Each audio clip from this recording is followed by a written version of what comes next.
mbalimbali ya kijamii kulingana na ile current form alionayo, kulingana na ile classic alionayo, kujua namna gani ambavyo anaweza kaisaidia timu ya taifa ya Portugal au ya Ureno kuitoa sehemu moja kwenda sehemu nyingine.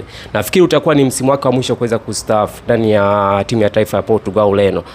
Lakini pia angalia watu kama kina Nuno Mendes ambao ana uwezo mkubwa kwenye timu ya taifa ya Portugal kwenye klabu ya PSG au Paris Saint-Germain, uwezo alionao ku defense for offense ni vitu ambavyo amekuwa na yofa timu ya taifa ya Portugal. Na ukijaribu kuangalia Euro wamechukua msimu uliopita. Kwa hiyo ni kama maandalizi makubwa kuweza kujua ni kitu gani ambacho anaweza kukihitaji. Angalia uwepo wa mtu kama Bruno Fernandes kwenye klabu ya Manchester United, lakini pia timu ya taifa ya Portugal au Ureno wanacheza as a teamwork, ule mchezaji moja moja, huoni kama ni kitu ambacho kina favor, lakini teamwork ni kitu ambacho kina favor. Kwa hiyo timu ya taifa ya Portugal ina mastaa wengi, lakini pia ina wachezaji wengi sana ambao wanaweza kaisaidia timu ya taifa kutoka sehemu moja kwenda sehemu nyingine. Timu ya pili ni timu ya taifa ya French au timu ya taifa ya Ufaransa. Ni timu ambayo ina wachezaji wengi sana ambao wana uwezo mkubwa. Unamzungumza maybe mtu kama Antonio Griezmann, legend pia, ambaye anajua namna gani ambavyo anaweza kaisaidia timu ya taifa kutoa sehemu moja kwenda sehemu nyingine. Mafanikio ambayo ameyapata kwenye club tofauti tofauti,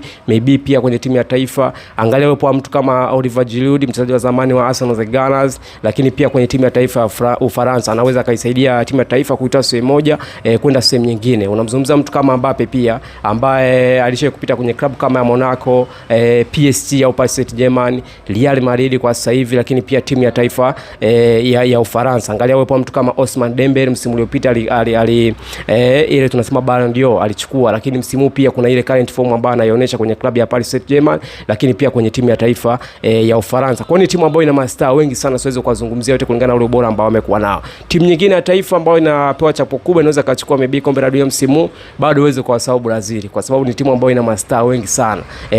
Japokuwa kuna watu wanazungumza sana